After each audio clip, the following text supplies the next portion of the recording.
हिंदी न जानने वाले से कैसे बात करूं।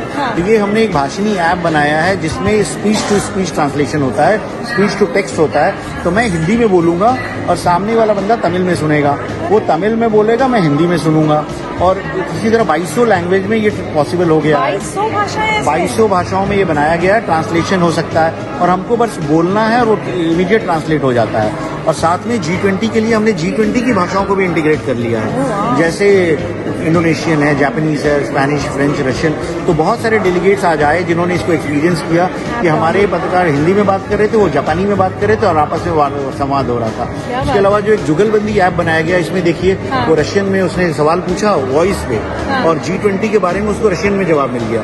तो ये ऐप है जो व्हाट्सएप पे चलता है, आपको बस एक वॉइस नोट भेजना है कि G20 के प्रमुख डिसीजंस क्या हैं और आपको मिल जाएगा। आप पूछना चाहो तो गुजराती, मराठी, इंडियन लैंग्वेज में पूछो या किसी भी G20 लैंग्वेज में पूछो। तो ये आप एंड्रॉइड और iOS दोनों पर है? ये व्हाट्सएप पे है, एक व्हाट्सएप का नंबर है, उस पे आप वॉइस नोट भेजना है, उसके ऊपर चल जाता है। टेलीग्राम पे है, टेलीग्राम पे आप वॉइस नोट भेजिए और वॉइस पे जवाब मिल जाता है। तो भाषिणी ऐप का इस्तेमाल तो मुझे लगता है भारत में हम सभी लोगों को भाषिणी तो Android play store, app store दोनों पे उपलब्ध है। उसको आप रियल टाइम ट्रांसलेशन के लिए बड़ी आसानी से यूज कर सकते हैं। क्या बात है। तो अभी सारे व्यूअर्स को आप आज अभिषेक जी क्या कहना चाहेंगे, हमारे जो अभी सिर्फ वर्चुअली इस सबको देख रहे हैं एग्जिबिट को?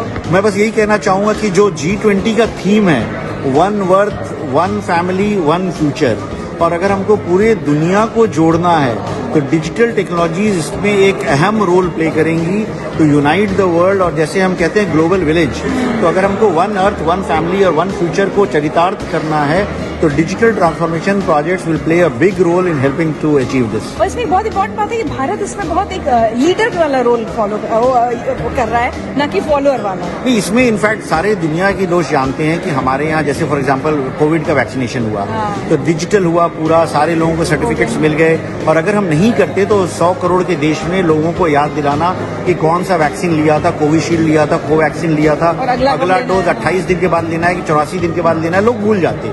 हमें याद नहीं रहता पिछले हफ्ते मैंने कौन सी एंटीबायोटिक खाई थी और कितनी खुराक खानी है। तो वो डिजिटल होने की वजह से वो संभव हो पाया। तो अब उसको हम